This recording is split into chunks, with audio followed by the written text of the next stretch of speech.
ನಮ್ಮ ಯಡಿಯೂರಪ್ಪರ ಜೊತೆಗೆ ವಿಜೇಂದ್ರ ಜೊತೆಗೆ ರಾಘವನ್ ಜೊತೆಗೆ ಅಡ್ಜಸ್ಟ್ ಆಗ್ತಾ ಇದ್ದಾರೆ. ಆ ಎಲ್ಲ ಒಂದು ಮುನ್ಸೂಚನೆಯಾಗಿ ಈ ಮದುವೆಯಲ್ಲಿ ಅವ್ರು ಭಾಗವಹಿಸಿದ್ದು. ಅದನ್ನು ಇವತ್ತು ಸಹಜವಾಗಿನ ಅವ್ರ ಬೆಂಬಲಿಗರು ಇವ್ರ ಬೆಂಬಲಿಗರು ಅಂದ್ರೆ ಯಡಿಯೂರಪ್ಪನ ಬೆಂಬಲಿಗರು ಮತ್ತು ನಮ್ಮ KS ಈಶ್ವರಪ್ಪನ ಬೆಂಬಲಿಗರು ಸಹಜವಾಗಿ ಮಾತಾಡ್ಕೊಳ್ತಾ ಇದ್ದಾರೆ, ಕಾಮೆಂಟ್ ಮಾಡ್ತಾ ಇದ್ದಾರೆ. ಅವ್ರವ್ರು ಒಂದಿರ್ತಾರೆ, ನಾವೇ ಕೆಟ್ಟಬೇಕಾಗಿದೆ ಜಗಳಾಡಿ ಅನ್ನುವಂಥ ಮಾತು.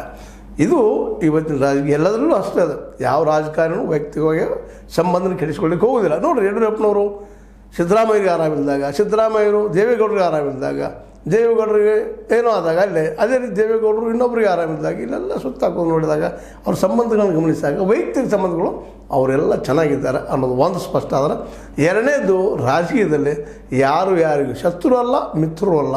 ಮೋಸ್ಟ್ಲಿ KS ಈಶ್ವರಪ್ಪನವ್ರನ್ನ ಒಡೆದುಕೊಳ್ಳುವಲ್ಲೇ ಯಡಿಯೂರಪ್ಪನವರು ಯಶಸ್ವಿ ಆಗಿದ್ದಾರೆ.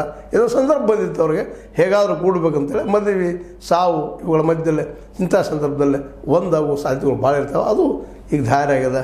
ನಮ್ಮ ರಾಘವೇಂದ್ರ ಮಗ ಅಥವಾ ಯಡಿಯೂರಪ್ಪನ ಮೊಮ್ಮಗನ ಮದುವೆಯಲ್ಲಿ KS ಈಶ್ವರಪ್ಪ ಮತ್ತು ಯಡಿಯೂರಪ್ಪ ಒಂದು 5-6 ಅನಿಸ್ತದೆ ನಿಮಗೆ. ನೋಡಿ ವಿಚಾರ ಮಾಡಿರಿ, ನಿಮ್ಗೆ ಸರಿ ತಪ್ಪು ಮಾಡಿರಿ, ಲೈಕರ್ ಮಾಡಿರಿ, ಡಿಸ್ಲೈಕರ್ ಮಾಡಿರಿ.